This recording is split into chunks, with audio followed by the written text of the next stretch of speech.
What's up, folks? Science Morning Update, February 20th. ES down a little. Nice consolidation, though, in this area, so we'll see if this holds. Maybe it travels back up, comes back down. I don't know. 3-day weekend, so we'll see. 14.17, we get it back above that. I'd be bullish below that. Actually, about 14.18. I'll show you that in a second. Interesting here, you got a 25 and a 22. A lot of traffic in this area. You could see an upside. 34 could hold. 49.50 could hold. 42. So I don't.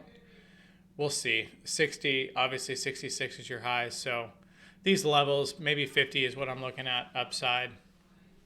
45. Who knows? I don't see any ridiculous movement as of now, but we could. Relvol's at 133, so we could potentially move today. I think right now the risk is on the downside versus the upside, but who knows? We got NVIDIA, I think, tomorrow. That's the market, basically. 74 is going to be the number here.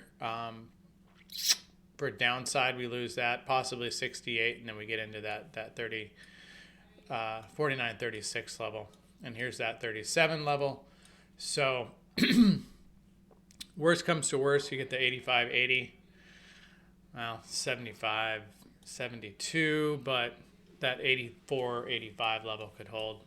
That's disastrous. So I don't know today. I would expect they defend the 74, 75 area. But again, there was continued downside on Friday. But we'll see. Here's your pivot at 98.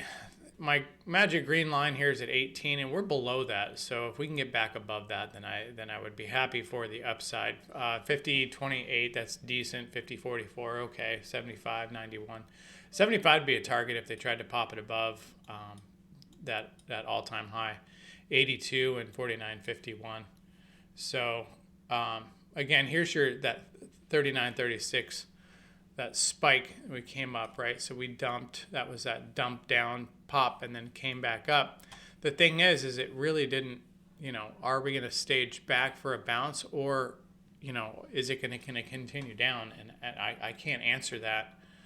48.42 is your 50-day moving average. Here's your monthly. POC's at 70, and prior month high is at 57. So these are both... or that's the mid, excuse me, POC is now 24. Interesting. That moved up recently. So, I don't know. Let's check out. Here's your daily, right? Your dip down here, and then all the way up. We cleaned up that gap. This was an interesting gap all the way down. Okay. Whoop, whoop. And then back up, and then again, so we're down 14. So we're going to open up around 91, which would cause another gap. We do have this gap, 56 to 53. I would watch that one today. It could stop at 56 or fill the gap at 53. So maybe that 49.50 level is something to keep an eye on if they don't park it at 56. Next downside gap is kind of a double at 48, 53, 45, and then 44 to 39. I wouldn't worry about those two. If we get down there, then things are messy. Euro popped right off that 07 level, so it's higher today. I'm going to keep an eye on that. No position, but if we get up to 108 or get to that 50 level, I'll probably short it again. NVIDIA down, 9? Apple down a little bit. So I don't know. Mixed reviews today. We will see. We could go lower. We could stay here. We could consolidate. But Relvol's fairly high, and I haven't seen it that high in a while. And this is kind of the first time I think there was a shift maybe on Friday that we actually saw downside momentum actually continue. So careful with the PCSs is I'm not sure that the auto buying feature is still around, or maybe it is, but in a limited fashion.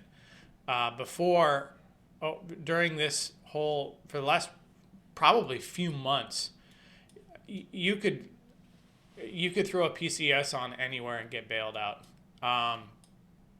even if you were poor market timing, it just seemed that everything was just bought up, bought up, bought up. So, but for some reason, I feel like this structure is changing. So that's something that definitely I'm going to take a look at. So just kind of watch the action today and make sure that there's, if there's follow through in the downside, then I think that our auto buy feature is gone, and we need to start looking at that, probably more of an expanded range. I'll be in the room all day. Stay safe.